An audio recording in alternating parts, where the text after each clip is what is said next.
All right, welcome back for part two here. We're going to show you how to use the telephone to bring folks up on the air.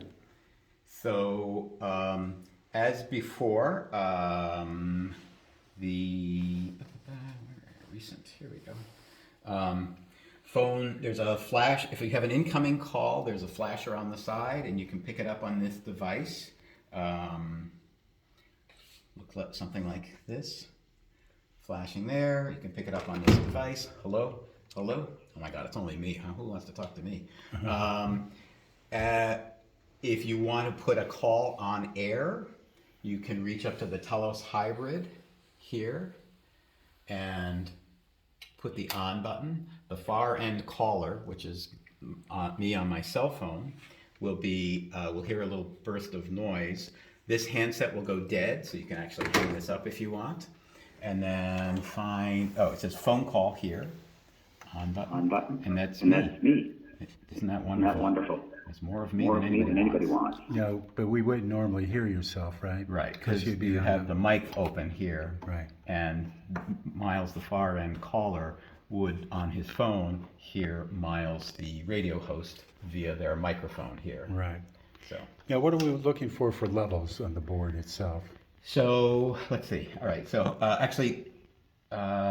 let's just hold off on that for 1 second. Sure. And one other thing that you can do with this, I'm going to hang up on Miles because who wants to hear from him? Oh, on the telephone, always have to remember to turn off the Telos Hybrid to release the phone line so that you can have calls come in or make outgoing calls. If this red light is not lit, you can't use this set at all. Just like the calls other. in or out.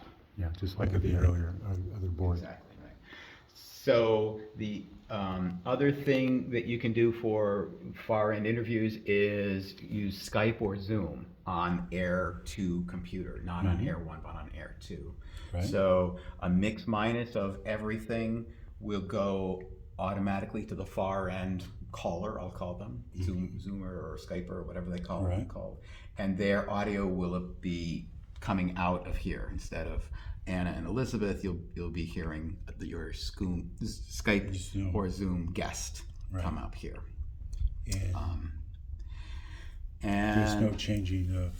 You don't have to change it. So this is a little inside baseball, but basically there's a label here that says every program 1 and 2 button should be assigned all the way across, with the exception of the X, which is this one right here. Just like the other board.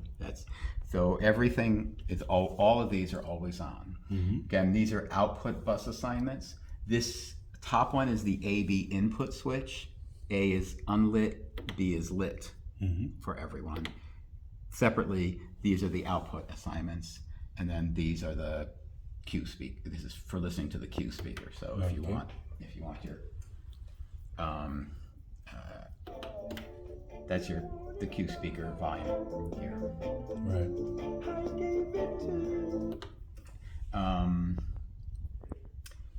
And then I guess we should also, while we're here, we'll talk about the control room speaker level is here.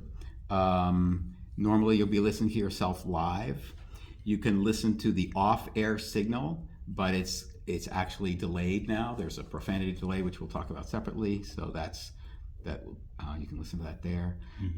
And the switched meters which we'll look at the meters in more seriously in a moment, will normally be looking at the off-air signal. So you'll know that you're off-air then. And this is for guest headphones, normally program 1, and there's a mark where the volume should be set here. Okay. So, levels. Okay, so talk about levels a little bit here. This is so the left and right meters are stacked vertically. So this is the left channel and this is the right channel. They're not side by side. This is, as the legend says, signal to air. So this is what you're sending out to the transmitter. And this should always be over the, never in the red, but up to near 0 is not bad. touching the red is okay, just a little bit like that. It's Yeah. just on the hairy edge right there. Yeah. It's partly because of my beard, probably. Okay. That might be just a little too hot, but so somewhere in that neighborhood, you know. Okay. So those are the signal to air. These meters, left and right, so it's a stereo pair, are off-air signal. This is what's actually coming off of the transmitter. There's a tuner in the machine room tuned to listen to 91.3. So this is what is actually hitting the air.